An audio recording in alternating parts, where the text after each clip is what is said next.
வணக்கம் and welcome to அரசியல் பேட்டை. வணக்கம் சார். வணக்கம் சுமியா. சார், ஒன்றிய அரசால கொண்டு வந்திருக்கக்கூடிய தகுதி நீக்கம் மசோதா எல்லா தலைவர்களுமே இன்னைக்கு அவங்களுக்கான எதிர்ப்பை தெரிவிச்சிருக்காங்க. குறிப்பா நம்மளுடைய முதலமைச்சர் அவர்கள் இது ஒரு கருப்பு சட்டம் அப்படின்ட்டு அவர் சொல்லியிருக்காரு. சில பேர் பிளாக்மெயில் மசோதாவா அப்படின்ட்டு கேட்குறாங்க.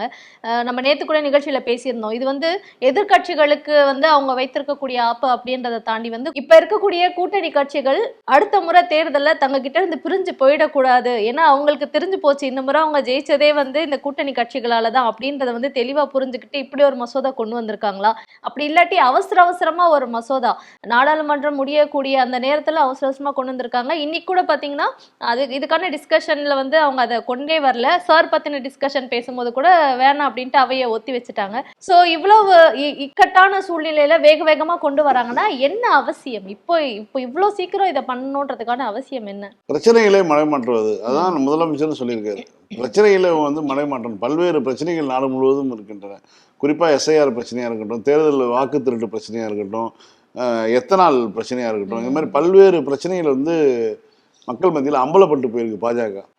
நிதின் கட்கரி என்ன சொன்னார்? எத்தனால் கலந்த பெட்ரோல் வரும்பொழுது லிட்டரு 50 ரூபாய்க்கு கிடைக்கும், கிலோமீட்டர் உங்களுக்கு 2 மடங்காகும் அதனுடைய மைலேஜ், உங்களுடைய வாகனத்துடைய மைலேஜ்னு சொன்னார். ஆனால் இன்றைக்கி என்னென்னா, எத்தனாலுடைய விலை பெட்ரோல் விலையை விட கூடுதலாக இருக்கிறது.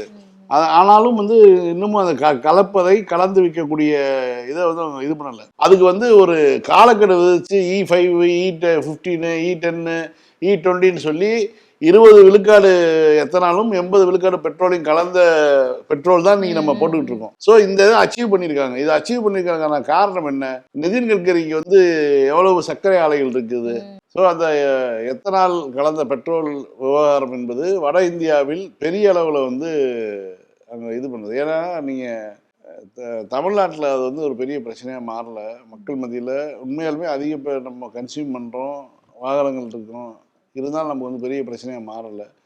அதற்கான காரணம் பொது போக்குவரத்து இங்கே அதிகமாக இருக்குது. நீங்கள் சென்னை எடுத்துக்கிட்டிங்கன்னா மெட்ரோ இருக்குது, அரசு பேருந்து இருக்குது, மின்சார ரயில் இருக்குது. இது மாதிரியான இது தாண்டி ஷேர் ஆட்டோக்கள் போன்ற விஷயங்கள் இருக்குது. இது மாதிரி பொது போக்குவரத்து உங்களுக்கு தமிழ்நாடு முழுவதும் நீங்கள் எடுத்துக்கிட்டாலும் அரசு பேருந்துகளுடைய வசதி, 24 மணி நேரமும் பேருந்து வசதி, இது போன்ற ஒரு மாநிலத்தில் நம்ம இருக்கிறனால நமக்கு பெரிய பிரச்சனை தெரியல. ஆனால் வட இந்தியாவை பொறுத்த வரைக்கும் ஒவ்வொரு வீட்லேயும் ஒரு வண்டிங்கிறது ரொம்ப மிக முக்கியமான விஷயமா அங்கே இருக்குது. அங்கே ஒரு வாகனம் இருக்கிறது அப்படின்னா, ஏன்னா பொது போக்குவரத்து அங்கே கிடையாது. மாலை 6 மணிக்கு மேலே 7 மணிக்கு மேலே குஜராத்லேயே வண்டி கிடையாது. நீங்கள் கேரளாலே 8 மணிக்கு மேலே வண்டி கிடையாது, பஸ்ஸு கிடையாது. அப்படி தான் இருக்குது. அப்படி இருக்கும்போது நீங்கள் அந்த ஒவ்வொருத்தரும் அந்த வாகனத்தை பயன்படுத்துவதும், அந்த வாகனத்தை பராமரிப்பதும், அந்த வாகனத்தை அது எவ்வளோ தூரம் மைலேஜ் கொடுக்குதோ அவ்வளோக்கு எவ்வளோ அதை நம்பி தான் இருப்பாங்க. அது ஒரு ஸ்கூலுக்கு கொண்டு போய் விடுறதுலேருந்து ஆரம்பித்து வேலைக்கு போகிறது எல்லாமே வாகனம் தான் அங்கே முக்கியம். அப்போ இந்த எத்தனால் கலந்த பிரச்சனையை வாகனங்கள் ஒரு குறிப்பிட்ட காலத்திலே ஒரு 15 வருஷம் ஓட வேண்டிய வாகனம் 10 ஆண்டுகளில் பழுதாகிடுது. அப்படிங்கிறதுக்கான காரணம் என்னங்கிறது இப்போ தெரிய வருது, உணர்ந்துக்கிறாங்க இப்போ. ஸோ இந்த எத்தனால் தான் பிரச்சனையாக இருக்குது அப்படிங்கிறதுனாலையும் அது பெரிய அளவில் வெடிச்சிருக்குது. அது பேசுபொருளாக மாறி இருக்குது. அது கிரவுண்ட் லெவலில் அது பெரிய ஒரு பாதிப்பை ஏற்படுத்தும். நம்ம என்ன தான் மிஷினை மாற்றி இது பண்ணாலும் கூட எவ்வளோ இது பண்ணிட முடியும்? 10-20% ஓட்டு நமக்கு எதிராக ஆதரவாக திருப்பினாலும் கூட அதை விட அதிகமான ஓட்டுகள் நமக்கு எதிராக வரக்கூடிய சூழல் இருக்குது. இது ஒரு பிரச்சனை. ஏன்னா ராகுல் காந்தி முழுதாக களத்தில் இறங்கி இந்த வேலையில் இறங்கி இருக்கிறார். அதன் காரணமாக பெரிய அளவில் அது ஒரு பேசு பொருளாக மாறி இருக்கு. ஏனென்றால் தேர்தலில் நான் வாக்களித்தேன், நான் கேட்குற ஆள் பூராமே குறிப்பிட்ட கட்சிக்கு வாக்களிச்சிருக்காங்க. ஆனாலும் எப்படி பாஜக ஜெயிக்குதுங்கிற சந்தேகம் இருக்குல்ல, அதற்கான விடை கிடைச்சிருச்சு. இப்போ இது எல்லாமே பாஜகவுக்கு எதிரான ஒரு நிலைப்பாட்டை கொடுக்கும். இதே மாதிரி தான் பல்வேறு விஷயங்கள் இதாகிட்டு இருக்கு. அப்படி இருக்கும்போது இதை மடைமாற்றுவதற்கு என்ன பண்ணுவது? அப்போ எதிர்கட்சிகளுடைய குரலை வேறு இதில் வடிவமாக கொண்டு வரதுக்கு என்ன பண்ணுறது? அப்படிங்கும்போது இது போன்ற ஒரு விஷயத்தை ஒரு சின்ன கோடு பக்கத்தில் ஒரு பெரிய கோடை போட்டு விட்டோம்னா அந்த கோடு சின்ன கோடு ஆயிரும் இல்லையா? ஒரு கோடு பக்கத்தில் இன்னொரு பெரிய கோடை போடுறான்னு வச்சுக்கோங்க, இருக்கிற கோடு சின்ன கோடாக தான் தெரியும். அது மாதிரி இதை விட மோசமான ஒரு பிரச்சனையை எழுப்பி விட்டோம்னா அவர்கள் அதை நோக்கி பாய்வார்கள், அதை பற்றி பேசுவார்கள், ஊடகங்களை பற்றி பேசும், எல்லாமே அதை பற்றி பேசும்போது இது எல்லாமே மறந்துடுவாங்கங்கிற பாஜகவுடைய பழமையான டெக்னிக் தான் இது. அதை தான் வந்து இப்போ ஒன்றிய அரசு குறிப்பாக அமித்ஷா பயன்படுத்துகிறார். இது போன்ற வந்து 30 நாட்கள் ஒரு முதலமைச்சரோ அல்லது அமைச்சரோ அல்லது எம்எல்ஏக்களோ இருந்தால் பதவி பறிபோகுங்கிற ஒரு இது கொண்டு வராங்க இல்லையா. இதுதான் நாளைக்கு வந்து தேவைப்பட்டால் இந்த 30 நாளுங்கிற 5 ஆண்டுகள் தண்டனைங்கிறத வந்து 4 ஆண்டுகளாக மாற்றி பிஎம்எல்ஏ இடியை வச்சு அரெஸ்ட் பண்ண வைப்பாங்க. சமூக வலைத்தளங்கள்லயே வந்து அப்போ ஏற்கனவே 3 மாதங்கள் சிறையில வந்து அமித்ஷா இருந்தாரு அப்படின்ற மாதிரியான செய்திகள் வரத பார்க்க முடியுது. அப்படின்னு பார்த்தா சார், இப்போ ஊழல் அதிகமா நடக்கக்கூடிய கட்சிகள், ஊழல்வாதிகள் வந்து எங்க அதிகமா இருக்காங்க? ஊழல் மட்டும் இல்ல, கொலை கொள்ளைட்டு பல சம்பவங்கள், பாலியல் தொல்லை, இவங்கெல்லாம் யாரா இருக்காங்கன்னா பாஜகவை சேர்ந்தவங்களா இருக்காங்க. அப்போ இவங்க கொண்டு வந்த இந்த பில் அப்படின்றது வந்து இவங்களுக்கு தகுந்த மாதிரியா தானே இருக்கு. அப்போ அவங்க அதை பண்ணிப்பாங்களா அப்படின்றது. இன்னொன்று, நம்ம ஆளுநரையே வந்து கைது செய்ய முடியாத அளவுக்கு அந்த போஸ்டிங்க்கு பவர் இருக்குன்றோம். இப்போ கொண்டு வந்திருக்க இந்த பில்லை வந்து பிரதமரையும் தான் வந்து இன்க்ளூட் பண்ணியிருக்காங்க. அவருக்கு அதை பண்ண முடியுமா? இப்படி அவங்க கொண்டு வந்திருக்காங்களே. இல்ல அதுதான் பிரதமரையும் இப்ப 2 விஷயம் நடந்துட்டு இருக்கு. அதாவது கண் துடைப்பா அப்படின்னு திமுக வாங்கின தீர்ப்பு, திமுக அரசு வாங்கிய தீர்ப்பு, ஏப்ரல் 8ஆம் தேதி வாங்கிய தீர்ப்பு இருக்கு பார்த்தீங்கன்னா, அந்த தீர்ப்பு வந்து இன்னைக்கு வரைக்கும் வந்து அவங்களுக்கு வந்து பிரச்சனையா இருக்கு. இன்றைக்கு கூட நாடாளுமன்ற உச்சநீதிமன்றத்தில் விசாரணை போயிட்டு இருக்குது. அந்த தீர்ப்புல வந்து கவர்னர்களுக்கும் காலக்கெடு நிர்ணயிச்சிட்டாங்க, ஜனாதிபதிக்கே காலக்கெடு நிர்ணயிச்சிட்டாங்க. அது போன்ற விஷயங்கள் இப்போ வந்து ஒரு கான்ஸ்டியூஷனல் இஷ்யூவில் வந்து மிகப்பெரிய ஒரு சவுக்கடி விழுந்து இருக்கு. ஸோ அந்த மாதிரியான ஒரு சூழலில் நாங்கள் ஜனாதிபதிக்கே வந்து அதிகாரத்தை வந்து நிர்ணயம் பண்ணுறாங்க அப்படிங்கும்போது நாங்கள் பிரதமருக்கு வைக்கிறோம் அப்படிங்கிற மாதிரியான ஒரு விஷயத்தை கொண்டு வந்து இவங்க மடைமாற்றுறதுக்கான ஒரு வேலை தான் இது. இதை வந்து இந்த சட்டம் வந்து ஒரு கருப்பு சட்டம், உண்மைதான், முதல்வர் சொல்லி இதில் மறுப்பே கிடையாது, ஒரு கருப்பு சட்டம். ஆனால் இதில் வந்து ரொம்ப முக்கியமான விஷயம் என்னென்னா, இவர்கள் கொண்டு வருவது 5 ஆண்டுகளுக்கு அப்படின்னு சொல்கிறாங்க இல்லையா, அதை வந்து 4 ஆண்டுகளாக மாற்றி ஒரு திருத்தம் கொண்டு வருவாங்க. இது 130வது திருத்தமாக கொண்டு வராங்க. இந்திய அரசியலமைப்பு சட்டத்தில் 130வது அமெண்ட்மெண்ட்டாக வருது. 131வது ஒன்று கொண்டு வருவாங்க. கொண்டு வந்து அதை வந்து பிஎம்எல்ஏ ஆக்டில் வந்து அதிகபட்ச தண்டனையே 4 வருஷம் தான். ஸோ அதை வந்து இப்போ வந்து மற்ற குற்றங்களுக்கு தான் அது கணக்கில் வரும். அப்போ 4 ஆண்டுகளாக மாற்றிட்டாங்கன்னு வச்சுக்கோங்களேன். அப்போ உடனடியாக இடியில் யார் கைது பண்ணி சிறையில் இருந்தாலும், ஏன்னா சாதாரணமாக ஒரு கைது பண்ணாலே நீ எந்த நீதிமன்றத்தில் ஒரு நீதிமன்ற காவல் வைக்கிறாங்களோ அங்கே அவங்களுக்கு கிடைக்க போகிறதில்ல, பெயில் ஜாமீன் கிடைக்க போகிறதில்ல. அது 2 தடவை 3 தடவை தள்ளுபடியாகி 4 தடவை தள்ளுபடியாகி போகுது. இன்னும் உண்மையாக சொல்ல போனால் இடி வழக்குகளில் கைது செய்யப்படுறவங்க பூராமே உச்சநீதிமன்றத்தால் தான் வந்து ஜாமீன் கிடைக்குது. அது வரைக்கும் வந்து இங்கெல்லாம் லோக்கல் இதில் எந்த மாநிலத்திலையுமே கிடைக்க மாட்டேங்குது. அப்படி இருக்கும்போது 30 நாளுங்கிறது ரொம்ப சாதாரணமாக ஓடிடும். அப்போ அவருடைய பதவி போயிடும். பதவி போயிடுச்சுன்னா அப்போ ஒரு முதலமைச்சரையோ அல்லது ஒரு ஒரு வலிமையான ஒரு அமைச்சரையோ தலைவர், அது கட்சியினுடைய தலைவரை பிடிச்சி உள்ளே போடுறாங்கன்னா அதற்கு பிறகு இவங்க குதிரை பேரம் நடத்துவது ரொம்ப சுலபமாக இருக்கும். இது போன்ற விஷயங்களுக்காக தான் இதை முன்கூட்டி 5 ஆண்டுகள்னு சொல்லி கொண்டு வர வைத்து அதை 4 ஆண்டுகளாக மாற்றி அதுக்கப்புறம் வந்து ஒரு தொடர்ந்து ஆட்சியில் இருக்கக்கூடிய வேலைகளுக்கான இதில் ஈடுபடுறாங்க. இந்த கனவு நிறைவேறாமல் தடுப்பது வந்து மக்கள் கையில் தான் இருக்குது. அரசியல்வாதிகள், அரசியல் கட்சிகள் எதிர்ப்பாங்க, அவங்களுடைய எதிர்ப்பை இது பண்ணுவாங்க. முக்கியமாக சந்திரபாபு நாயுடு போன்றவர்கள் தான் வந்து குரல் கொடுக்கணும். இது ஒரு மாநிலத்துக்கு எதிரான ஒரு விஷயம், இந்திய கூட்டாட்சிக்கு எதிரான விஷயம். ஆன்டி ஃபெடரல் இருக்காரு ப. சிதம்பரம், சரியான வார்த்தை அது. ஆன்டி ஃபெடரல் தான் இது. இந்த இதுவே இதை வந்து அவரெல்லாம் உணரணும். அவர் காலத்தின் சூழல்கள் இது கருதி வந்து பாஜகவோட இருந்தாலும், ஆனாலும் கூட வந்து அவர் வந்து அவருடைய மாநில கட்சியாக தெலுங்கு தேசத்தை வைத்திருப்பவர். அவர் வந்து தன்னை காப்பாற்றிக்கொள்ள, தன்னுடைய கட்சியினுடைய எதிர்காலத்தை காப்பாற்றிக்கொள்ள இந்த சட்டத்துக்கு எதிராக அவர் குரல் கொடுக்கணும். அது ரொம்ப முக்கியமான விஷயம். இப்போ சந்திரபாபு நாயுடுக்கு வந்து 2 விஷயம் இருக்கு. ஒண்ணு, இந்த துணை ஜனாதிபதி வேட்பாளரா வந்து நம்ம ஆந்திராவை சேர்ந்த ஒருத்தரை வந்து வேட்பாளரா சொல்லியிருக்கோம், இந்திய கூட்டணி. அதுக்கு அவர் சப்போர்ட் பண்ண போறாரா, இல்லாட்டி பாஜக சார்பில் சிபி ராதாகிருஷ்ணன் அவர்களுக்கு சப்போர்ட் பண்ண போறாரான்றது. இன்னொன்னு, இந்த ஒரு கருப்பு சட்டத்துக்கு அவர் வந்து எதிர்ப்பு தெரிவிக்கணும். பட் அவர் என்ன பண்ண போறாரு அப்படின்றது அதுதான் ரொம்ப முக்கியமான ஒரு அரசியல் வாழ்க்கையில் எடுக்க போற ஒரு முடிவாக நான் பார்க்கிறேன். அதே மாதிரி துணை ஜனாதிபதி சடனா அன்னைக்கு வந்து ஆரம்பிக்க போது நாடாளுமன்றம்னா அன்னைக்கு வந்து அவர் கிடையாது அப்படின்ற ஒரு அனௌன்ஸ்மெண்ட். அதோட அவர் ஆளே காணோம், பார்க்க முடியல. இடையில கூட சொன்னாங்க அவர் ஏதாவது ஒளிச்சு வச்சிருக்காங்களா, உடம்பு சரியில்லையா என்னன்னே தெரியல அப்படின்ற மாதிரி. இப்போ ராகுல் காந்தி அவர்கள் வந்து ஒரு விஷயம் சொல்லியிருக்காரு. அவர் வந்து அவ்வளவுதான், இனிமேல் அவர் கிடையாது, பதவி நீக்கம், அவரே வந்து ராஜினாமா பண்ணிட்டார் அப்படின்னு சொன்ன அந்த செகண்ட்ல இருந்து அவர் காணோம். அந்த டைம்ல எனக்கு வேணுகோபால் அவர்கள் வந்து பேசியிருந்தாங்க. இவருடைய இந்த அவரை ஒளிச்சு வச்சிருக்கிறது, அவர் வெளியில வராம இருக்க வந்து நம்ம கவனிக்க வேண்டிய ஒரு விஷயமா இருக்கு. இதுக்கு பின்னாடி ஒரு முக்கிய காரணம் இருக்கும் அப்படின்ற மாதிரி சொன்னாங்க அப்படின்ற ஒரு செய்தியை வந்து அவர் இப்போ வெளியில சொல்லியிருக்காரு. சொன்ன மாதிரி அவர் வந்து பல வருஷமா அந்த பதவியில இருந்திருக்காருன்னும் போது ஒரு ஃபேர்வெல் நடத்தலாம், அவர் வந்து ஒரு லாஸ்டா ஒரு ஃபைனல் ஸ்பீச் வந்து கொடுக்கலாம், நாடாளுமன்றத்துல எல்லாரும் போய் அவர்கிட்ட பேசி அதை முடிவு பண்ணி வச்சிருக்கலாம்னு திடீர்னு காணா போறாரு. திடீர்னு அனௌன்ஸ்மெண்ட் வருது, இப்போ வேட்பாளர்கள் வரைக்கும் வந்துருச்சு.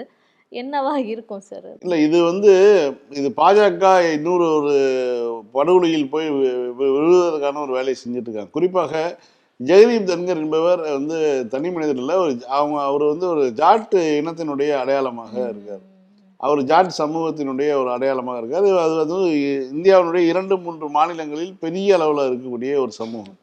அப்படி இருக்கும்போது அவருடைய அந்த சமூகத்தின் பிரதிநிதியாக இருக்கக்கூடிய ஜெகதீப் தன்கர் இப்போ எங்கே போயிட்டாரு, அவருக்கு என்ன ஆச்சு, இது நாட்டு மக்கள் வந்து குறைந்தபட்சம் ஒரு மருத்துவமனையில் அனுமதினாலும் சொல்லணுமா இல்லையா, அல்லது வீட்டில் வந்து அவர் ஓய்வெடுக்கிறாருன்னு சொல்லணுமா இல்லையா, எதுவுமா சொல்லல. அவர் எங்க இருக்கிறாருன்னே சொல்ல மாட்டேங்கிறாங்க. இந்த கேள்வியை வந்து எதிர்கட்சிகளை எழுப்பும் போது இப்போ எல்லாவற்றையும் பதில் சொல்லக்கூடிய பாஜக இருக்கட்டும், அல்லது இல்லாத செய்திகளை பொய் செய்திகளை அள்ளி போடக்கூடிய பாஜகவினுடைய ஐடி விங்கா இருக்கட்டும், அவர் எங்க இருக்காருங்கிறதையாவது சொல்லணுமா இல்லையா?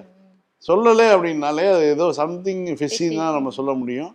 அப்போ வந்து இதற்கு பின்னால் அவர் சார்ந்திருக்கக்கூடிய சமூகம் அடுத்த கேள்விகளை எழுப்ப ஆரம்பிக்கும்.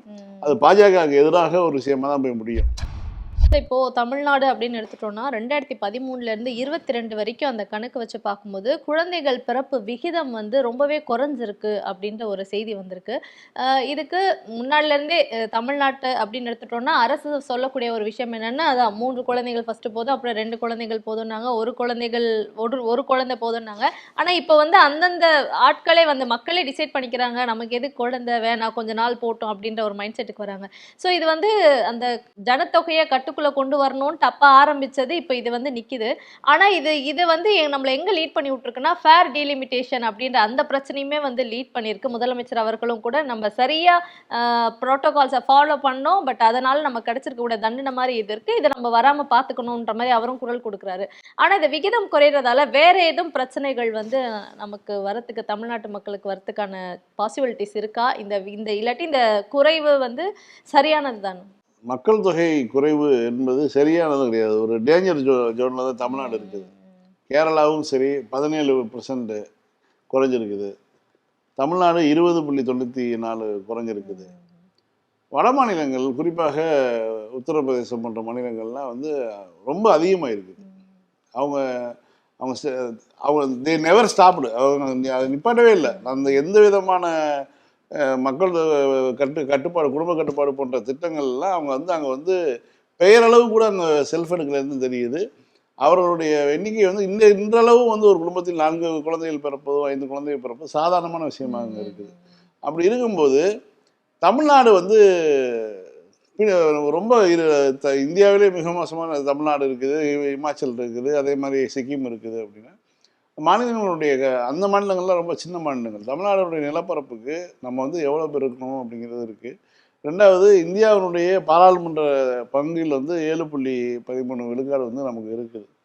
அந்த இதை வந்து அடுத்து ஒரு மறுசீரமைப்பு பண்ணாலும் கூட நமக்கு அந்த அளவுக்கு வேணும், 7.13 இருந்தால் தான். ஆனால் தமிழர்களாக இங்கே பிறக்கக்கூடியவர்கள், தமிழ்நாட்டில் பிறக்கக்கூடியவர்கள் பெற்றோர்கள் வந்து குழந்தை பிறப்பு விதத்தை குறைத்து கொண்டார்கள். 3 குழந்தை எடுத்து 2 ஆச்சு, 2 இப்போ 1 ஆயிடுது, 1 இப்போ குறைஞ்சி போயிட்டே இருக்குது.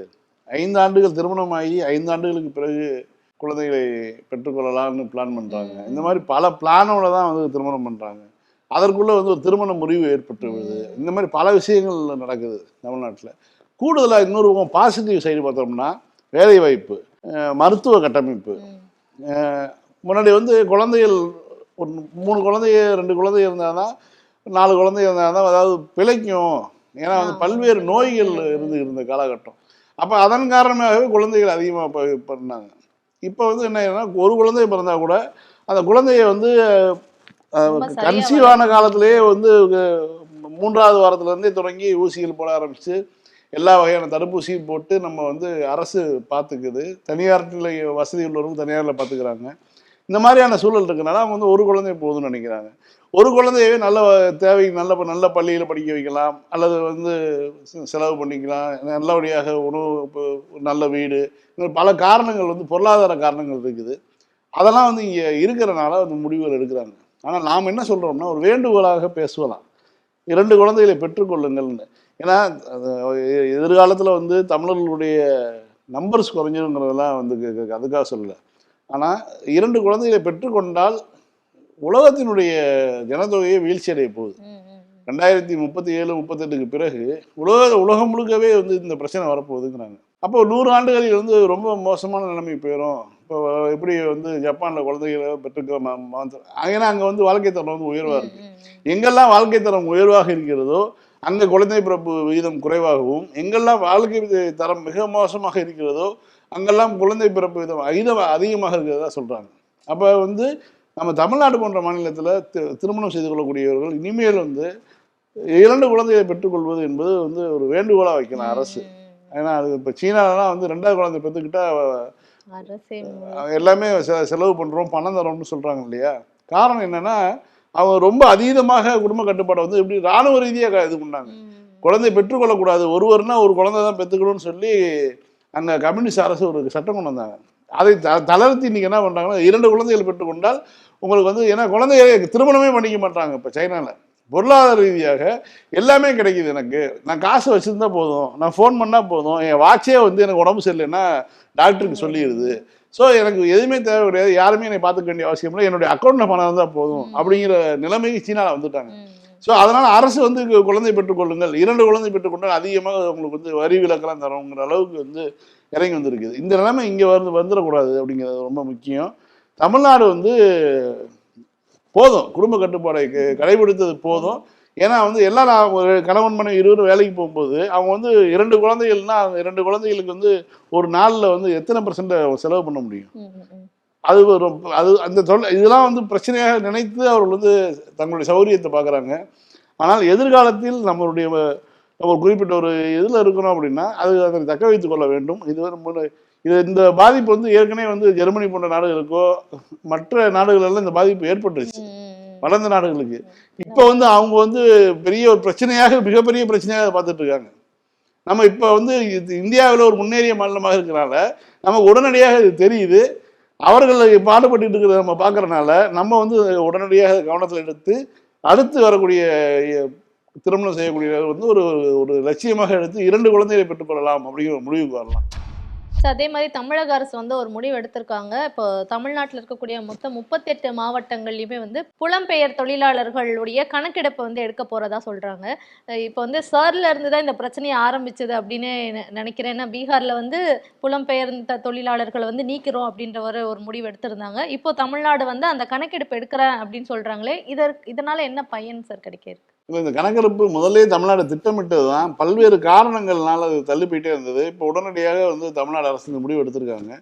இதுவும் நல்ல முடிவு தான், உடனடியாக எடுத்துக்கலாம். நம்ம சமூக வலைத்தளத்தில் கூட ஒருத்தர் எழுதியிருந்தார், 1 கிலோ சர்க்கரையும் 1 கிலோ கோதுமை மாவும் 1 கிலோ 1 லிட்டர் மண்ணெண்ணையும் தரேன்னு மட்டும் சொல்லுங்க, எங்க இருந்தனாலும் வந்து வரிசையிலேருந்து அவங்களே கணக்கு கொடுத்துருவாங்க, நீங்க கணக்கே எடுக்க தேவையில்லை அப்படிங்கிற மாதிரி கிண்டலாக எழுதியிருந்தாங்க.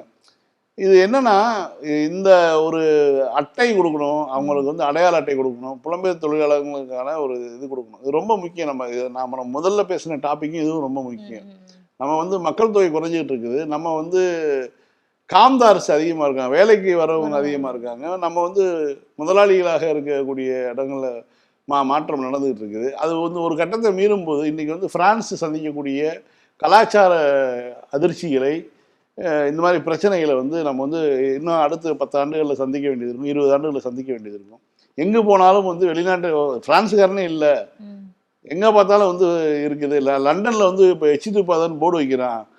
இந்த மாதிரியான விஷயங்கள்லாம் எதுக்கான காரணம் என்னன்னா, இதுக்கு முன்பு பேசியது தான். அவர்கள் குழந்தை பிறப்பு, அந்த குடும்ப கட்டுப்பாடு போன்ற விஷயங்களில் கவனம் குழந்தை அவங்க அதெல்லாம் பண்ணலை. அவங்களும் இயற்கையாகவே அவங்களுக்கு தேவையில்லைன்னு முடிவு பண்ணிக்கிட்டாங்க. ஏன்னா அங்கே எல்லா விதமான மருத்துவ கட்டமைப்பு எல்லா விதமான விஷயங்களும் வரும்போது ஒரு குழந்தை போது 2 குழந்தை போது முடிவு பண்ணனால பின்னாடி வரும் பொழுது அது பெரிய சிக்கலில் வந்து நின்றுது. அதுதான் வந்து முதல்ல பேசிய விஷயமும். அப்போ இங்கே வந்து என்ன நடக்குதுன்னா வெளிநாட்டிலிருந்து தொழிலாளர்களை வந்து இறக்குமதி செய்வது, அப்போ அவர்களுடைய கலாச்சாரம் வந்து இவர்களுக்கு வந்து அதிர்ச்சி கூட்டக்கூடியதாக இருக்குது. போஸ்ட் மரத்துக்கு கீழே வந்து எச்சித்துப்பி இருந்தால் இப்போ நமக்கு வந்து தெரியும் இங்கே வந்து வடமாநில தொழிலாளர்கள் யாரோ இருக்காங்கன்னு சொல்லி. முன்னாடி வந்து சுண்ணாம்பு இதெல்லாம் போட்டு வெத்தலை துப்பி வச்சுருப்பாங்க நம்ம தமிழ்நாட்டில். அது நின்று போச்சு. இப்போ அவங்க வந்து துப்பிட்டு இருக்காங்க. இது இங்கே லண்டன்லையும் நடக்குது. இந்த மாதிரியான கலாச்சார அதிர்ச்சிகள்லாம் வந்து வரக்கூடிய சூழல் வரும். இதெல்லாம் வந்து இப்போ ஒரு கணக்கெடுப்பில் வச்சுருந்தா தான் நமக்கு தமிழ்நாட்டில் வந்து என்ன காரணத்தினால வந்து அந்த வேலை வாய்ப்பு வந்து அவர்களுக்கு போகுது, தமிழ்நாட்டிலேயே வந்து உண்மையாலுமே வேலை தேவைப்படுபவர்கள் ஏன் இங்கே வந்து கஷ்டப்படுறாங்க, அது போன்ற விஷயங்கள்லாம் வந்து அரசுக்கு வந்து புரிய வரும். அது வந்து இந்த கணக்கெடுப்பு வந்து உணர்த்தும்ங்கிறது தான் உண்மை. சார், சோஷியல் மீடியாவில் சுமந்த் அவங்க வந்து ஒரு ட்வீட் வந்து போட்டிருந்தாங்க. சிஎம் வந்து லீலா பேலஸ்ன்னு நினைக்கிறாங்க போறாரு அப்படின்றதுக்காக 1/2 மணி நேரமாக வந்து டிராஃபிக்கில் நான் வந்து நின்றுட்டு வீட்டுக்கு வந்து 1/2 hour லேட்டாக போயிட்டேன், வாட் இஸ் திஸ் அப்படின்ற மாதிரி. அவர் டிபேட்டே வந்து வீட்டில் தானே பேசுவார். அவர் எங்கே போவார்? எனக்கு யாரை காது குத்துறாரு? டிபேட் பேசுகிறதே வந்து வீட்டில் இருந்து தான் பேசுவார். மற்ற எல்லாரும் வந்து அரங்குக்கு வருவாங்க. அவர் மட்டும் சொகுசாக வீட்டில் இருந்து பேசுவார். அந்த அளவுக்கு தான் அவருக்கு வந்து அந்த ஊடக சொகுசு கொடுத்து வச்சுருக்காங்க. அப்படி இருக்கும்போது அவர் வந்து ஒவ்வொரு முறையும் இதே மாதிரி இப்போ பண்ணுறாரு. ஏற்கனவே ஒரு முறை அப்படி தான் சிஎம் இப்போ எங்கேயோ கிராஸ் ஆகிறாரு, உடனே வந்து நான் டிராஃபிக்கில் மாட்டிக்கிட்டேன். இன்னொரு விஷயம் இருக்குது. இப்போ சென்னையில் வந்து நிறைய கட்டுமான பணிகள் நடந்துகிட்டு இருக்குது. அது ரொம்ப வந்து சென்னையில் இருக்கக்கூடிய மக்களுக்கு ஒரு ஒரு ஒரு ஒரு குறிப்பிட்ட பகுதியில் இப்போ கடக்கிறவங்க, இப்போ அண்ணா சாலையை கடந்து போகிறவங்களுக்கு வந்து ஒரு அசௌகரியத்தை கொடுக்குது. எனக்கு வந்து லேட் ஆகுது, நான் 1/2 மணி நேரத்தில் வர வேண்டிய இது வந்து எனக்கு வந்து 3/4 மணி நேரம் ஆகுது அப்படிலாம் சொல்கிறாங்க. இது வந்து ஒரு கொஞ்சம் பொறுத்துக்குங்க ப்ளீஸ்ன்னு தான் சொல்லணும். ஏன்னா ஒரு தாய் வந்து ஒரு குழந்தையை பெற்றுக்கொள்வதற்கு 10 மாதம் சுமக்கணும். அந்த தாயினுடைய கஷ்டம் இருக்கும். அந்த கஷ்டத்துக்கு பிறகு அந்த தாய்க்கு கிடைக்கக்கூடிய பரிசு என்பது ஒரு குழந்தை. அந்த குழந்தையை பிறந்து அந்த குழந்தையை வளர்த்து அந்த குழந்தை வளரும் அழகை ரசிக்கக்கூடிய சூழல், அந்த குழந்தை வளர்ந்ததுக்கு பிறகு அந்த தாயை பாற்றுக்கொள்ளக்கூடிய சூழல்லாம் இருக்குது இல்லையா? இது மாதிரி தான் நம்ம பார்க்கணும். அண்ணா மேம்பாலம்னு ஒன்று கலைஞர் வந்து அன்னைக்கு கட்டும்போது அன்றைக்கு அதே சாலையை கடப்பவர்கள் கஷ்டப்பட்டுருப்பாங்க. அதுவும் வந்து இன்னைக்கு இருக்க மாதிரிலாம் வந்து ரொம்ப வேகமான கட்டுமான பணிகள் கிடையாது. அப்போ வந்து அந்த நேரத்தில் கஷ்டப்பட்டுருப்பாங்க. அதே மாதிரி தான் கத்திப்பாரா பாலம் கட்டும்போதும் கஷ்டப்பட்டுருப்பாங்க. ஆனால் இன்னைக்கு வந்து ஆசியாவில் சிறந்த பாலம், ஆசியாவிலே மிகப்பெரிய பாலம்னு வந்து ஒவ்வொரு விஷயத்தையும் நம்ம வியக்கிறோம்.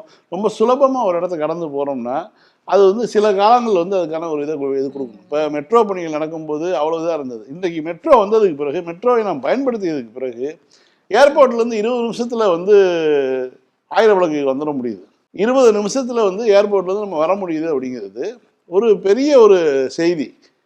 இதுக்கான பணி தான் வந்து அந்த ஒரு 5 வருஷம் 6 வருஷம் 7 வருஷம் நடந்த வேலைகள் வந்து அந்த நேரத்தில் நம்ம வந்து கொடுத்தோம். அதுக்குரிய பலன் வந்து இன்னைக்கு வந்து நம்ம அனுபவிச்சுட்டு இருக்கோம்.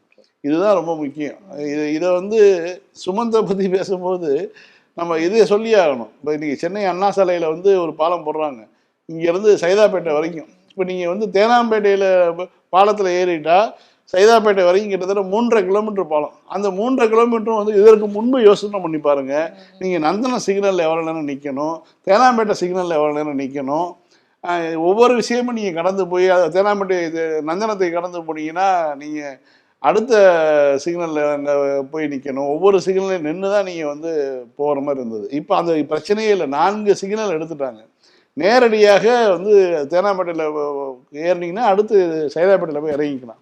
இப்படி ஒரு வாய்ப்பு வந்து எதிர்கால தலைமுறைக்கு அடுத்த ஒரு பிப்ரவரியிலே என்னமோ திறக்க போகிறாங்கன்னு நினைக்கிறேன். ஸோ அந்த வாய்ப்பு வந்துருச்சுன்னா நீங்கள் வந்து அப்போ தான் தெரியும் உங்களுக்கு இன்னைக்கு படக்கூடிய கஷ்டங்கள் வந்து அன்னைக்கு வந்து நமக்கு சுலபமாக மாறிடும். இந்த மாதிரி வந்து ஒரு முதலமைச்சர் கான்வாயெல்லாம் பேசுறது வந்து ஒரு அரசியல். சுமந்த் பேசுறது, சுமந்தனுடைய பழைய பதிவுல போய் பாருங்க. 2015 கால் வலிக்க வந்து மக்கள் நிற்பாங்க, அவைட்டிங் ஃபார் அம்மா அப்படின்னு சொல்லி அவர் வந்து புலகாங்கிதப்பட்டிருப்பார். ஜெயலலிதா அவருடைய கான்வாய் எப்படி போகும், எவ்வளோ மணி நேரம் மக்கள் நின்றுப்பாங்கன்னு வந்து எல்லாத்துக்கும் தெரியும். இன்றைய முதலமைச்சர் மக்களோடு மக்களாக பயணிக்கிறார். அதிகபட்சம் 5 நிமிஷம் நிப்பாட்டுறாங்க. அதுக்கே இவருக்கு வலிக்குதுன்னு போடுறாரு.